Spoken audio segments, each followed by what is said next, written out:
I call the Honourable Member Reno Te Rakatani. Ata Māori ai. Ata Māori, tēnā koe e te kai whakahaere. Tēnā koutou e te whare.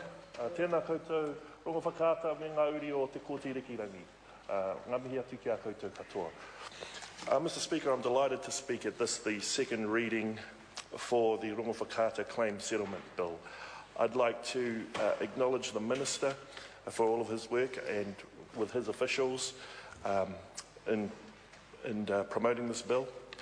And I'd also like to acknowledge the work of our Māori Affairs Select Committee under our outstanding chair, Mai Whanonga from the north, the Honourable Tau Henare. He's a great captain of our Māori rugby team that we are in the Māori Affairs Committee. And Mr Speaker, before I make my brief contribution in this part, before I make my, one word that being part of the Māori Affairs Select Committee is such an honour, because we got to travel to Tūranga to actually hear from Rongowhakaata and Ngai Tāmanuhiri and other submitters. And it was surprisingly probably the most quickest Select Committee hearing that I think in the history of the Māori Affairs Select Committee. So, and the word that came through really from the Haukainga was for us to do our work expeditiously and to really encourage us to put this bill through the House. So I don't intend to prolong the process. I want to just actually tautoko what my matua here, Parekura, mentioned. This is a very dark history of our country, dark, dastardly deeds that were carried out by the Corona against Rongowhakaata.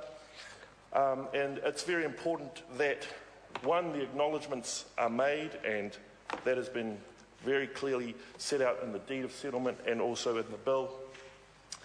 And also important that there's a Crown apology, and that again is set out in the bill. And then we go into the elements of the redress, be it the cultural and commercial redress. But the history is very dark indeed. I just need to mention the names: Wairinga Hika, the raids there, military attacks, Ngā Tapa, and the executions and the like that were carried out there, and then also the prisoners, the indefinite detentions that were taking place on faraway places such as Wharekauri, Rekohu, Chatham Islands. And it's I do marvel at the fact that those that were detained made their way all the way back from all the way over in the Chatham Islands. It is a very remote part of Aotearoa. So it just goes to show the great drive and commitment that those descendants of Rongowhakaata had, even though they were so far away from home.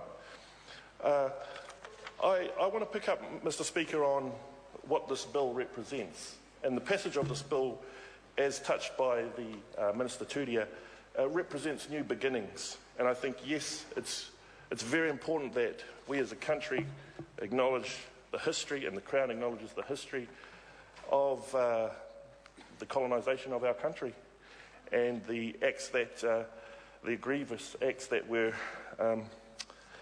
inflicted upon our various iwi hapu whānau right across the motu. So that is very important. But also, Mr Speaker, and this is the encouraging part for me being a new member of this House, is to see the recapitalisation of our iwi groups right around the motu. And it does mark a new beginning and an exciting future ahead, as we heard from the Minister yesterday in our Select Committee. I look at my own whānau down south in Ngāi Tahu, from $150 million settlement, they've been able to actually re-establish a very broad presence across Te Waipounamu and also increase the tribal pūtea for the benefits of future generations, and that's what it's all about. And so I look forward to seeing Rongowhakaata being a major force in the tūranga economy. I know they were real experts in gardening and maritime trade right around across to Australia, and so it's going to be exciting to see the future as it unfolds. And I do acknowledge the likes of Stan Pardo, who have been driving this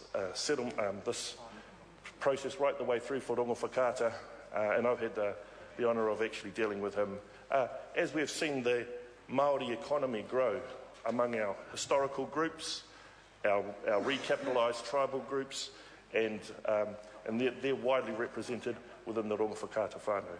So that concludes my contribution, Mr. Speaker, and I commend this bill to the House. I call the Honourable Member Catherine Delahunty. Tēnā